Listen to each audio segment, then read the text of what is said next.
Boa noite a todos, né? Queridos irmãos e irmãs, sejam bem-vindos a esse encontro do Evangelho aqui, que está sendo gravado, para ser colocado, né? Logo em seguida, vai ser colocado nas redes sociais, no YouTube, no meu canal. Esse é o nosso 71º encontro já deste Evangelho, nessa sexta-feira, dia 15 de outubro. Só temos a agradecer a todos, né, que sempre faz essa companhia. Alguns que eu estou encontrando, né, durante os final de semana e outros dias falam, né, comigo, que acompanham o Evangelho. Às vezes eu não consigo colocar o Evangelho às 8 horas em ponto em alguns locais das redes sociais do INEAI, porque nesse exato momento eu estou às vezes fazendo já palestra, igual na outra semana acontecesse. Eu estava em palestra e só fui postar o vídeo já gravado um pouco mais tarde. Mas, de toda forma, vai ser colocado o Evangelho, se caso eu tiver algum compromisso alguns minutos antes do Evangelho ser publicado. Então vamos aqui para hoje as nossas reflexões, nossos momentos também que a gente possa estar mais em vibrações uns pelos outros, fazendo um jejum, né? Um jejum de não fazer mal para outras pessoas. Então a gente vai fazer um jejum aqui para a gente poder trabalhar em nós e liberar em nós, né, um fluxo mais de energia, mas ser mais grato. Porque quando a gente é grato, a gente libera um fluxo, né? Um fluxo também é liberado em nosso benefício. Então tudo vai sempre dependendo da gente, né? O primeiro lugar, né, que a gente faz, que a gente vai ganhar, né, a nossa batalha é em nossa mente. Esse é o primeiro lugar. Então vamos aqui com a lição da nossa abertura de hoje, com Recados do Meu Coração, de Bezerra de Menezes, pelo médium José Carlos de Lucan. E na lição dessa noite, vamos ver aqui,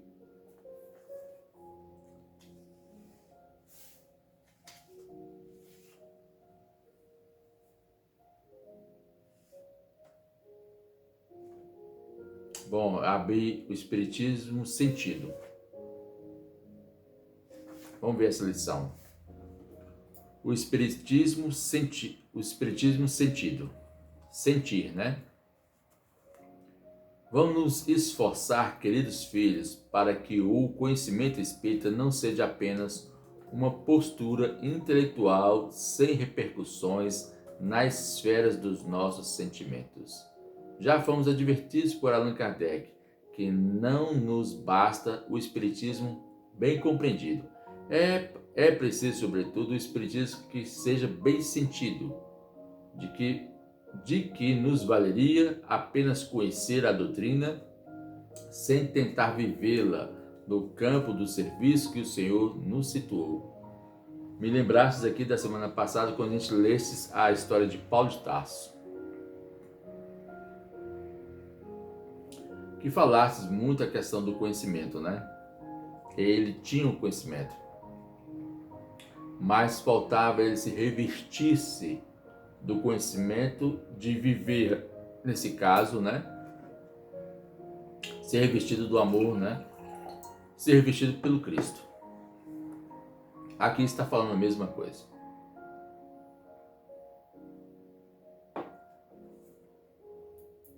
É verdade que o espiritismo precisa ser estudado, mas o que temos notado deste lado da vida é que boa parte de nossos irmãos espíritas aqui chega ostentando muitas informações doutrinárias, mas ainda carregando enormes dificuldades no campo emocional, sobretudo no terreno da convivência com seu irmão. A gente tem que tentar trabalhar o equilíbrio dessas áreas emocionais nossos. Toda uma questão de busca mesmo. Hoje nós estamos já no tempo, né, que tem muita muita mesmo assim, questões que nos ajudam essa parte das emoções. Tem muitos, né? Eu vejo Haroldo, né, falando muito sobre as emoções o tempo inteiro, né? E outros, né, outras áreas também comentando muito sobre as emoções. E que na realidade é a forma da gente ver, igual citamos aqui, né? O primeiro lugar que a gente ganha na batalha é a nossa mente. A gente ganha na batalha. É essa uma realidade que já se descortina quando analisamos o comportamento de nossos amigos encarnados, desde aquele que se estabelece no âmbito dos relacionamentos, nem sempre fraternos, com os companheiros do grupo espírita, até nas relações quase sobretudo conflitosas, no âmbito da família e do trabalho. É que nós todos somos vistos por uma multidão, né, de testemunhas. Não é para julgar nem nada, é apenas observação mesmo, né? Precisamos avançar, filhos, para o espiritismo bem sentido, como nos aconselhou Allan Kardec. E isso somente será possível quando o amor for a tônica de nossas atitudes. Olha só, ele falou, o amor for a tônica de nossas atitudes. Essas palavras aqui tá já anotada aqui, eu abri por sorte a lição, mas eu anotei algumas palavras antes, em umas pesquisas que eu fiz, não no livro, mas em outras pesquisas. Como fala já um filósofo há 500 anos antes de Cristo, já repeti essa palavra aqui, mas eu quero repetir ela hoje. Palavras são opiniões, não fatos. A ação é a única verdade. Tá certo? Então falou aqui, o amor for a túnica de nossas atitudes. Então tá bom. A ação é a única verdade, né? A ação é uma atitude. Outra frase já, essa eu pesquisei agora, essa é mais atual, é do Tempos Agora. O amor não mora nas palavras, e sim nas atitudes. Então, às vezes, a gente pode falar algo de alguma questão, mas na hora, quando a gente vai lá fazer a nossa ação é uma ação de fraternidade, é uma ação de amor. Eu posso ter ficado irritado com alguma questão com alguém, mas se na hora a minha atitude foi de fraterna, é o que vale a atitude, e não as palavras. Tudo é atitude. A gente pode observar esses exemplos até em alguns filmes, né, tal, quando alguém vai buscar alguém ou alguém da família, né, a reconciliação, algo assim por diante. Aí a pessoa vai lá e mostra nas suas atitudes. O que vale é a atitude, gente, não são as palavras. Então por isso que fala aqui, ó, quando o amor for a tônica de nossas atitudes. O amor não mora nas palavras, e sim nas atitudes. Palavras são opiniões, não fatos. A ação é a única verdade. Os sentimentos nobres devem se sobrepor aos instintos. Foi isso que Paulo de Tarso falou lá, né? Não basta as palavras, não basta o conhecimento. O que vai bastar é a nossa forma de ser fraterna. O homem espiritual, os sentimentos nobres devem se sobrepor aos instintos. Tá vendo? Aos instintos. O homem espiritual deve governar o homem carnal. O homem espiritual, gente, deve governar o homem carnal. Tá certo? É isso que Jesus fez. O homem carnal é como se fosse o cavalo. O cavalo é rebelde. O corpo é como o cavalo rebelde, né? Sem obediência, por instinto, né? O espírito é como o comandante do corpo. Ele tem as questões mais enobrecidas, porque faz essa conexão com o alto, faz suas reflexões com os aprendizados espirituais em sua vida. Então, a trazer esses benefícios desses conhecimentos espirituais do espírito, ele vai o quê? Trabalhando a parte do instinto, né? Do corpo físico, que tenta dominar o espírito a viver apenas as coisas da matéria, que são passageiras. A matéria tem sua importância, tudo tem sua importância, mas ela não pode ser a predominante do espírito. Ela é apenas uma forma da gente se conduzir-se na matéria de uma forma equilibrada para a plenitude do espírito sobre a matéria. Quando Jesus falasse, eu venci o mundo. Tenha bom ânimo, né? Eu venci o mundo. Porque ele teve o quê? O comando dele sobre a matéria. Essa é a nossa luta do bom combate, como falastes, Paulo de Tarso. Para tanto, somos forçados a concluir, sem nenhum propósito de ferir nossos companheiros tão valorosos, que nós, espíritas, estamos precisando mais do que nunca de vivência do Evangelho. Nossos irmãos nos pedem, muitas vezes, algumas revelações novas sobre o nosso destino espiritual. Mas o que temos a dizer é que o Evangelho do Mestre, escrito há mais de 2000 anos, continua sendo uma novidade para muitos de nós.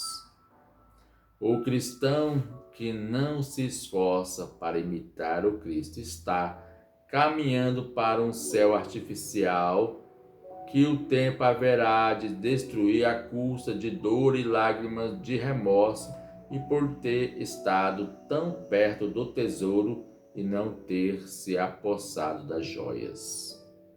Então, gente, às vezes a gente está tão perto desses tesouros, mas não apossamos dessa joia. É uma reflexão para nós, para as famílias, para os nossos filhos, né?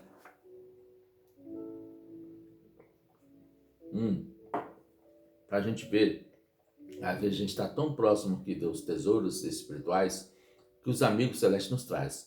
Temos muitas coisas que nos chamam a atenção.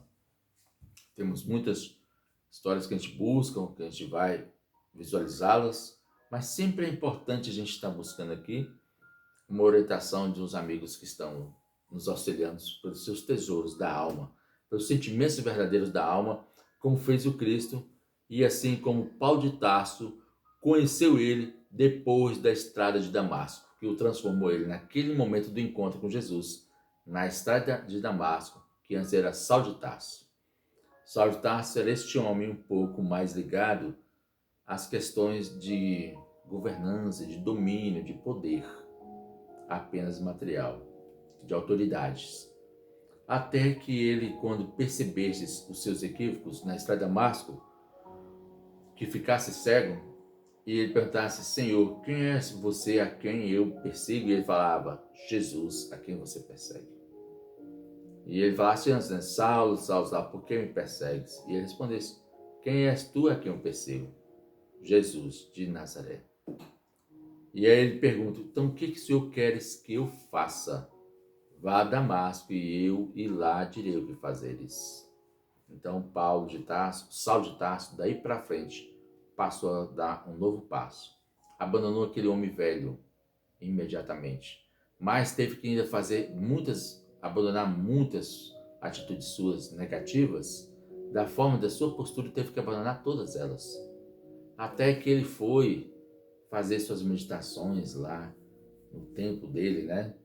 Para recolher-se um pouco e se preparasse para as suas transformações íntimas, para ser da forma que o Cristo queria que ele fosse. E da forma que o Cristo queria que ele fosse, era bem diferente da forma que ele era antes. Então, uma reflexão aqui para nós todos, né?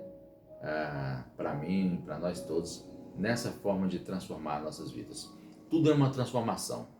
Como Mahatma Gandhi, ele quando foi chamado, né, lá pelo poder britânico, né? Pelo rei lá, pela majestade, né? Ele estava chegando lá no porto, ou chegando lá já nos palácios, e tinha muitas joias, muitas coisas de valores, né, de muito ouro e tal, ao redor assim, do salão que ele estava. E ele olhava aqueles tesouros, olhava aquelas belezas todas, né, aquelas estátuas, aquelas coisas tudo que chamava a atenção dele. No livro dele, de Mahatma Gandhi, eu tenho essa obra, não está aqui, mas ela está guardada lá. E aí, perguntava, né, o soldado, né, se tem alguma coisa aqui que você se interessasse nesse salão. a nossa majestade teria a honra de dar o que você quisesse, o ouro, a joia, o diamante. E ele ria ao olhar aqueles objetos e falava assim: não, eu quero, tudo que eu olho é que nada mais eu sinto em mim aquele desejo pelos esses objetos. Eu já me superei nessas questões que estava ligada à matéria. E aí ele sorriu por isso, né? Então nada mais o atraía daquela forma. Tudo, gente, é um sentido de transformação. Tem muitas coisas que nos atraem na matéria. Os tais desejos, né? Tais vontades, tais interesses. Mas quando a gente vai trabalhando isso aqui na nossa mente, às vezes nas nossas reflexões, como fez Paulo de Tarso, das suas mudanças interiores, vai chegar um momento das nossas vidas que a gente vai ver que tais coisas não fazem mais sentido para nós. Então, aquilo não vai mais fazer sentido. As buscas dos prazeres, né? As buscas de paixões, as buscas de várias outras coisas, muitas coisas não vai mais fazer sentido. Devido ao quê? Devido àquele trabalho que a gente vai fazer anteriormente. Assim como Mahatma Gandhi também, uma criança que comia muito açúcar, né? E a mãe falasse para ele: meu filho, para de comer açúcar. E aí ele falava: mãe, eu só paro quando Mahatma Gandhi falasse para mim parar de comer açúcar. Ela levasse os filhos e falasse: olha, meu filho só vai parar de comer açúcar se você disser para ele parar de comer açúcar. E ele falasse: volte depois. Aí passasse mais aqui um tempo, voltava, e a mãe perguntava: eu sou aquela mulher com aquele filho que só poderá ele parar de comer açúcar se você falar, volte depois. E depois, na outra volta lá, depois de um tempo, depois, né, semanas ou meses, aí quando chegasse de novo, fazia essa mesma pergunta e Mahatma Gandhi olhasse para a criança, para o garoto e falasse: para de comer açúcar. E aí o garoto falou: tudo bem, já que você falasse para parar de comer açúcar, eu vou parar. E ela perguntou: mas por que você não falou isso antes? Porque eu já vim aqui outras vezes. E agora que você falasse, tivesse falado antes, não teria vindo aqui mais vezes.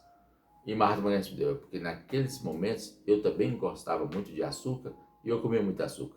Como eu fui aos pouquinhos me mudando, até eu conseguir me controlar nessa parte e não mais comer tanto açúcar, me controlei, me equilibrei, pude falar para ele também não comer açúcar. E assim ele fez a transformação. Então, nas nossas vidas, existem escolhas. Depende do que a gente fez aqui no início. Ou qual é o burilamento que nós estamos fazendo de nossos esforços, como ensinaste aqui, da questão verdadeira dos sentimentos, da questão das emoções, das questões nobres mesmo para a nossa vida, os investimentos do bem que a gente possa fazer. Sempre o bem.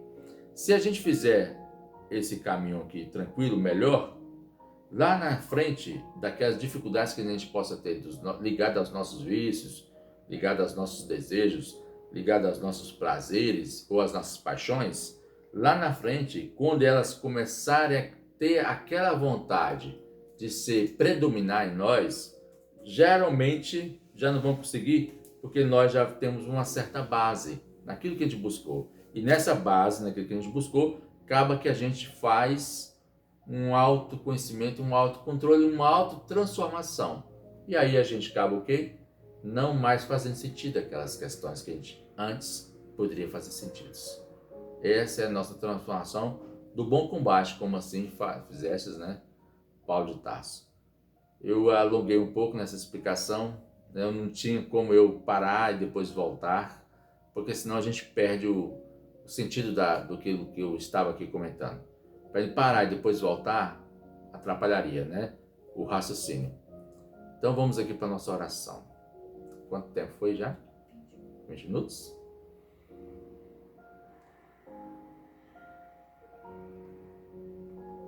Então era bom já ler na leitura mesmo, né?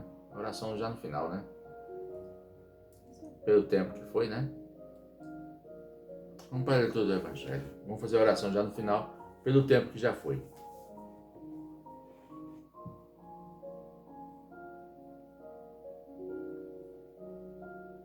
Muito pedirá a muito que recebeu. E também tem aquela promessa, né? Muito se pedirá a quem muito recebeu. E muito terá aquele muito que aproveitou. Então, muito que aproveitastes, também muito terás. acho interessante essas lições, mas vamos aprender um pouco aqui elas. Vou ler só um tópico delas. O servo que souber a vontade do seu amo. Então, tá vendo? Eu acabei de falar. Muito se pedirá, a muito que recebestes. E se ele muito aproveitar, muito terá, né? É assim. Então, ó. O servo que souber a vontade do seu amo e que, entretanto, não estiver pronto e não fizer o que dele queira o amo, será rudemente castigado. Mas aquele que não tenha sabido da sua vontade e fizer coisas dignas de castigo, será menos punido. Muito se pedirá àquele a quem muito se tiver dado, e maiores coisas serão tomadas daquele a quem se haja confiado mais coisas. Lucas capítulo 14, 47 e 48. Continuação. Vim a este mundo para exercer um juízo, a fim de que os que não veem, vejam, e os que veem se tornem cegos. Alguns fariseus que estavam com ele, ouvindo essas palavras, lhe perguntaram: também nós, então, somos cegos? Respondeu-lhe Jesus: se fosseis cegos, não tereis pecado. Mas agora dizeis que verdes, e é por isso que permanece em vós o vosso pecado. João capítulo 9, versículo 39 a 41. Bom, foi dois tópicos aqui que Allan Kardec colocou. Um é que aquele que sabe da vontade do seu Senhor e, no entanto, não estiver pronto, né? O que dele o amo quer, será rudemente castigado. Não é que vai ser castigado, que Deus não castiga a gente, não é castigado. Apenas você perde uma certa conexão. Essa conexão você perde com ela. É por isso que a gente precisa estar trabalhando em certas conexões. Eu estava vendo hoje, né, na semana, hoje mesmo, né, uma colega falando do Reiki, né? Reiki nada mais, nada menos, gente, é um passe. Mas eu achava interessante que ela fez o curso do Reiki e ela falava que tem que estar, né, a minha cunhada, né, ela falava assim que teria que estar sempre em oração. De manhã cedo você faz as suas orações para se manter conectado. É mais ou menos isso aqui mesmo. É como você saber da vontade. É quando você já adquire certas experiências. É como que é aquilo que a gente acabaste de falar já no início, através dos outros livros aqui. Eu tenho um caminho a caminhar aqui, do meu nascimento, né, minha pré-adolescência, adolescente, a fase adulta, né? E daí por diante. Então tá, eu tenho um caminho aqui a percorrer. Quando eu vou me preparando e vou conhecendo essas questões do bem, eu passo a ter o quê? Há uma responsabilidade. Uma vez me falaram assim: eu sou livre, eu tenho liberdade. Sim, nós somos livres, temos liberdade, desde que seja com responsabilidade. Imagina eu, né, sou casado e tudo mais, e eu quero ser livre, mas livre viver sem uma responsabilidade. Aí não, você perde o sentido da família, não é verdade? Então o que acontece? Ser livre é ter responsabilidade. A gente conquista as coisas com responsabilidade. Saber cuidar. Então tá bom. Se eu passo a ter um caminho de eu conhecer as coisas, então chega um certo momento que a gente tem o quê? Uma responsabilidade com aquilo que a gente conheceu, com aquilo que a gente se preparou. Se eu me preparei, como é que eu posso chegar num certo momento e abandonar aquilo que eu adquiri? Aí eu vou passar a ficar cego, não é verdade? Tem uma lição aqui até que eu li hoje. Aquele que deixa, né, a doutrina espírita é porque na realidade ainda não deixou, não está. Aquele que deixa a doutrina espírita por causa de companheiros é porque ainda não entrou na doutrina espírita pelo Cristo. É diferente. Então aqui mais ou menos, né, o ponto da história é isto. Quando estamos unidos e trabalhando para o bem, na causa do bem, a gente já está sendo preparado a gente não pode se perder no meio do caminho da história e seguir outros pontos do caminho ou abandonar a nossa história. Porque muito se pedirá, muito que recebestes. Então, se eu recebi aquele conhecimento, se eu recebi toda uma estrutura, eu tenho algo para usar dela. Para que eu tenho para usar? Para o benefício meu, benefício de auxiliar os meus, benefício de trabalhar auxiliando outros que vão estar ali necessitados da oração, necessitados do conhecimento, necessitados da ajuda fraterna, do companheirismo e assim por diante, pela mensagem da doutrina espírita, como já falaste no começo, das emoções, que muitos se perdem com elas. Mas aí ele vai mais à frente e ele fala, né? Vem a este mundo para exercer o juízo, a fim de que os que não veem, vejam, e os que veem se tornem cegos. Então, uma lição se junta com a outra lição. Tá, aí ele continua. Aí alguns fariseus que estavam com ele, ouvindo essas palavras, lhe perguntaram, né? Também nós então somos cegos? Então Jesus responde, se fosseis cegos, não tereis pecado. Mas agora dizeis que vedes, é aí e é por isso que permanece em vós o vosso pecado. Por que permanece em vós o vosso pecado? Porque antes a gente podia não estar vendo, não tinha um conhecimento das questões. Mas quando se passa a ter o conhecimento, a gente passa a ver, a gente passa a sentir, a gente passa a captar as questões das palavras, das atitudes. Se tá isso, é assim mesmo, não é tal? Então a gente passa. E quando a gente passa a ver até a nós mesmos, quando a gente passa a ver nós mesmos também, a gente passa o quê? A enxergar, não é verdade? Só que aí, quando a gente não faz a mudança, eu não tenho interesse de fazer a mudança, eu tenho interesse de continuar ainda ter pensamentos com maldades, né? Ideias com maldades e tal, fazer ações negativas ou alimentar questões não positivas ainda, em mim ainda, dessa forma, então aí acaba eu permaneço ainda, agora eu permaneço, deixa eu ver, agora dizeis que verdes, e é por isso que permanecem com o vosso pecado. Permaneça ainda no mesmo ponto que eu estou de partida, sem ter avançado. Eu fiquei estacionado. Eu não quis mais avançar.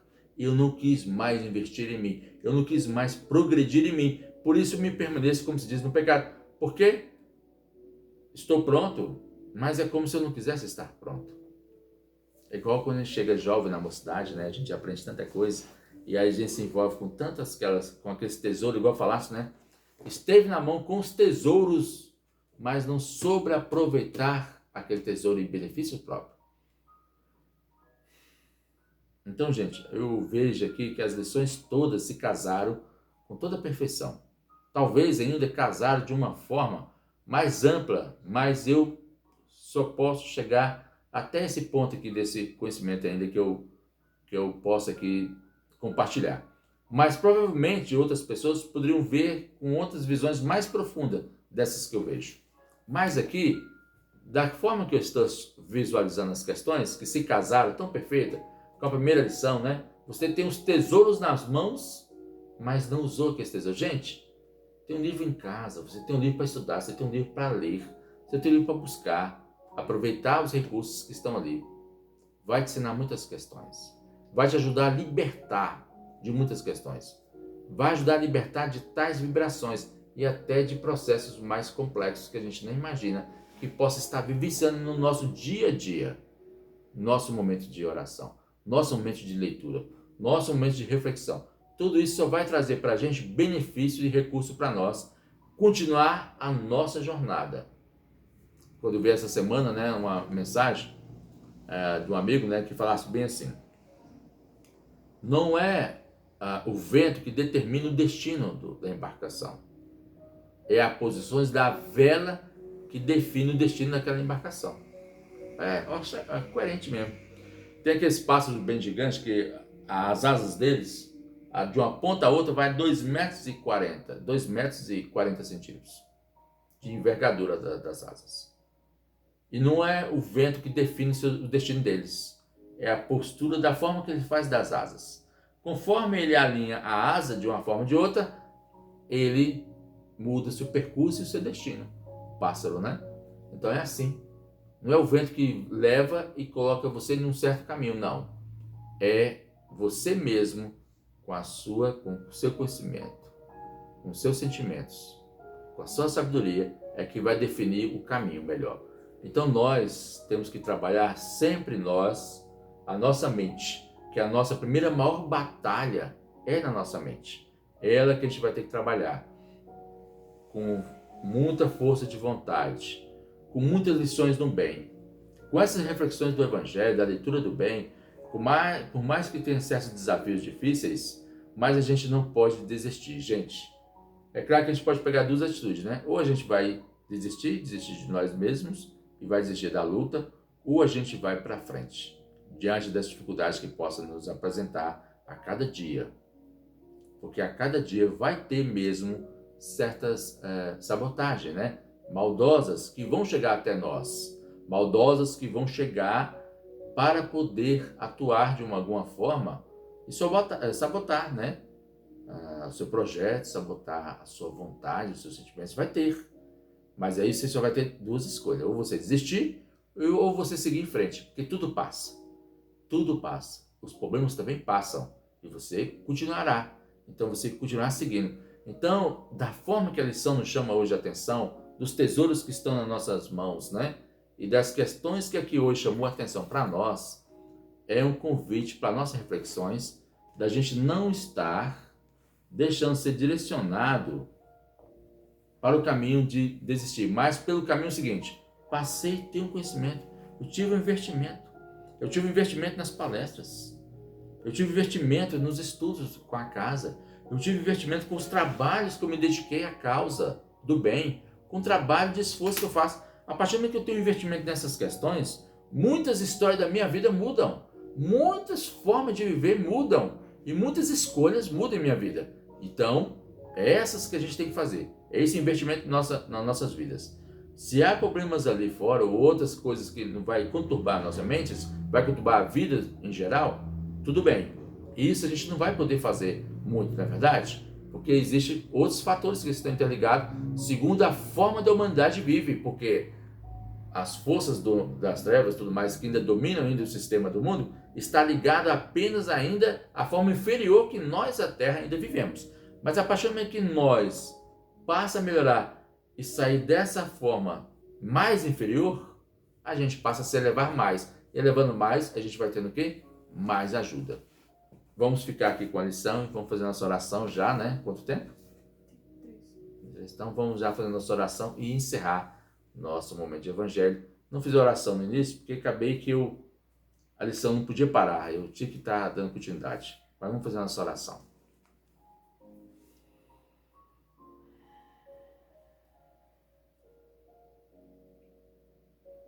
Então, Senhor, como bênçãos de uma cachoeira em forma de luz possam descer-se até nós, envolver cada criatura que necessita nessa noite de hoje, nesse nosso planeta, nessas nossas famílias, a todos nós que acompanhamos e buscamos sintonizar-se com o bem e com a luz.